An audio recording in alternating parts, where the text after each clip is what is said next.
Halo teman-teman Katolik, ketemu lagi di channel untuk meningkatkan iman Katolik kita. Ayo, siapa yang tahu seorang tokoh gereja Katolik yang bernama Barnabas? Dia sering juga disebut Rasul Barnabas, walaupun tidak terhitung ke dalam 12 rasul. Perayaan wajibnya adalah pada tanggal 11 Juni. Beliau adalah santo pelindung bagi Siprus dan Antioquia, pembawa damai, misi pemeliharaan perdamaian. Santo Barnabas Rasul sering digambarkan dengan memegang tongkat pengelana atau cabang zaitun, atau seperti pada gambar ini, memegang Injil Matius. Sumber video ini sebagian besar berasal dari Kisah Para Rasul. Nama Barnabas pertama kali muncul pada saat ia dipuji atas kemurahan hatinya di dalam Kisah Para Rasul 4 ayat 36. Ia diceritakan telah menjual ladang miliknya, lalu meletakkan uang penjualan di depan kaki para rasul. Barnabas memiliki nama asli Yusuf. Nama Barnabas sendiri adalah julukan dari para rasul, yang artinya anak penghiburan. Ia adalah seorang Lewi yang berasal dari Pulau Siprus.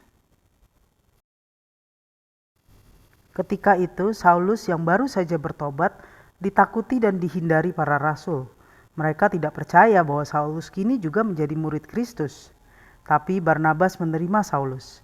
Ia membawa Saulus ke hadapan para rasul dan menceritakan bagaimana Saulus melihat Tuhan di tengah jalan dan bagaimana Tuhan berbicara dengan dia. Barnabas juga bercerita tentang keberanian Saulus mengajar di Damsyik dalam nama Yesus hingga hampir ditangkap oleh orang-orang Yahudi lainnya. Maka Saulus pun bisa diterima oleh para rasul dan murid-murid Yesus yang waktu itu. Dalam masa penganiayaan setelah Stefanus dihukum mati, jemaat tersebar ke berbagai tempat. Lalu ada kabar bahwa beberapa orang Siprus dan Kirene tiba di Antioquia dan memberitakan Injil di sana kepada baik orang Yahudi dan Yunani.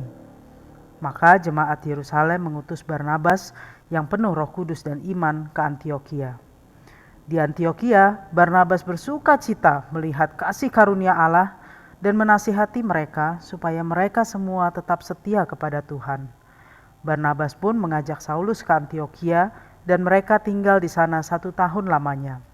Di sana mereka mengajar dan membawa banyak orang kepada Tuhan. Di kota inilah pengikut Kristus pertama kali disebut Kristen. Ketika Barnabas dan Paulus sedang di Antioquia, datanglah beberapa nabi dari Yerusalem. Salah satunya Agabus yang mengatakan bahwa seluruh dunia akan ditimpa bahaya kelaparan besar. Lalu para murid memutuskan mengumpulkan sumbangan sesuai dengan kemampuan mereka masing-masing dan mengirimkannya kepada saudara-saudara di Yudea dengan perantaraan Barnabas dan Saulus. Kebiasaan ini masih nyata sampai sekarang dalam gereja Katolik, di mana ada saja jemaat yang mengumpulkan dana untuk membantu saudara-saudara yang berkesusahan di seluruh dunia. Atas perintah Roh Kudus yang berkata kepada para rasul, "Khususkanlah Barnabas dan Saulus bagiku untuk tugas yang telah kutentukan bagi mereka," maka para rasul berpuasa dan berdoa serta meletakkan tangan ke atas keduanya, lalu membiarkan keduanya pergi ke Seleukia dan kemudian berlayar ke Siprus. Barnabas dan Saulus ditemani oleh keponakan Barnabas yang bernama Yohanes Markus. Mereka tiba di Salamis hingga ke Pafos sambil terus memberitakan Injil Tuhan. Karena penyertaan Roh Kudus, Gubernur Pafos, Sergius Paulus, menjadi percaya. Di dalam bacaan diceritakan bahwa keinginan Sergius Paulus untuk bertemu dengan Barnabas dan Saulus sebelumnya dihalangi oleh Bariseus, seorang Yahudi yang juga disebut Elimas. Ia seorang tukang sihir. Maka Saulus menatapnya dan berkata, "Lihatlah, tangan Tuhan datang menimpa engkau dan engkau menjadi buta. Beberapa hari lamanya engkau tidak dapat melihat matahari." Seketika itu juga perkataannya tersebut menjadi nyata dan Gubernur Sergius Paulus menjadi percaya.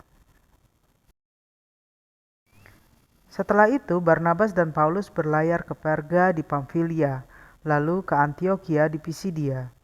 Banyak orang bergembira dan menjadi percaya.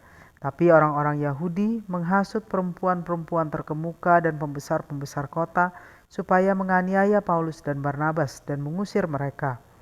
Paulus dan Barnabas mengebaskan debu kaki mereka sebagai peringatan bagi orang-orang itu, lalu pergi ke Ikonium. Di sana pun mereka menghadapi baik penerimaan maupun penolakan. Akhirnya mereka dilempari batu sehingga menyingkir ke Listra dan Derbe. Di Listra, Paulus menyembuhkan seorang lumpuh sejak lahir. Ketika mujizat itu dilihat orang banyak, mereka memuja Paulus sebagai dewa Hermes dan Barnabas sebagai dewa Zeus, dewa-dewa orang Yunani yang mereka sembah. Lalu para imam dewa Zeus datang membawa lembu jantan dan bunga untuk mempersembahkan korban kepada para rasul itu. Barnabas dan Paulus mengoyakkan pakaian mereka dan mewartakan Tuhan. Tapi mereka tak dapat mencegah orang banyak mempersembahkan korban bagi mereka. Lebih lagi, orang-orang Yahudi datang dan membujuk orang banyak untuk melempari mereka dengan batu. Maka keduanya pergi ke Derbe. Karena banyaknya orang-orang bukan Yahudi yang percaya pada Kristus, maka timbullah perdebatan akan perlu tidaknya disunat untuk menjadi orang Kristen. Maka Barnabas dan Paulus pergi kepada para rasul di Yerusalem untuk membicarakan hal itu. Barnabas dan Paulus menceritakan segala tanda dan mujizat yang dilakukan Allah dengan perantaran mereka di tengah-tengah bangsa lain. Para rasul didorong oleh Roh Kudus menyatakan bahwa sunat merupakan beban yang tidak perlu diembankan kepada mereka. Sidang di Yerusalem ini adalah konsili pertama, yaitu sidang untuk membahas hal-hal yang berkaitan dengan iman dan moral. Konsili terakhir yang diadakan dalam sejarah Gereja Katolik adalah Konsili Vatikan II tahun 1962 sampai 1965 dan merupakan konsili ke-21. Setelah bersama-sama di Antioquia, Paulus mengajak Barnabas mengunjungi kembali jemaat yang telah dibentuk.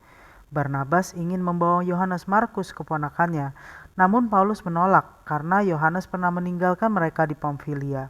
Maka Barnabas dan Markus bertolak ke Siprus, sementara Paulus dan Silas ke Syria dan Kilikia. Barnabas terus mengajar dan mendewasakan Markus, sehingga setelah beberapa waktu lamanya, Paulus memuji karya Markus dan menjadikannya orang kepercayaannya. Buktinya, Paulus menulis pada jemaat di Kolose, "Salam kepada kamu dari Aristarkus, temanku sepenjara, dan dari Markus, keponakan Barnabas. Tentang dia kamu telah menerima pesan. Terimalah dia apabila dia datang kepadamu, dan dari Yesus yang dinamai Yustus. Hanya ketiga orang inilah dari antara mereka yang bersunat yang menjadi temanku sekerja untuk kerajaan Allah. Mereka itu telah menjadi penghibur bagiku." Hal ini dapat ditemukan pada Kolose 4 ayat 10-11. Sementara kepada Timotius dalam suratnya yang kedua, Paulus memohon, "Jemputlah Markus dan bawalah ia kemari, karena pelayanannya begitu penting bagiku." Setelah pelayanan pewartaannya, Barnabas menemui ajalnya dirajam oleh orang-orang Yahudi di Salamis. Tidak puas hanya membunuhnya, mereka mengambil tulang-tulangnya dan menaruhnya dalam sebuah bejana timah dan hendak melemparkannya ke dalam laut. Tetapi Yohanes muridnya bersama dua orang murid lainnya mengambil tulang-tulang suci itu pada malam hari, lalu menguburkannya di suatu tempat suci yang dipercaya di dekat biara Santo Barnabas di kota Famagusta, Siprus. Karena karya dan jasanya, Barnabas dimasukkan dalam bilangan para pendiri gereja dan dianggap sebagai seorang rasul. Mungkin Barnabaslah yang menulis surat kepada umat Ibrani yang terdapat dalam kitab suci Perjanjian Baru.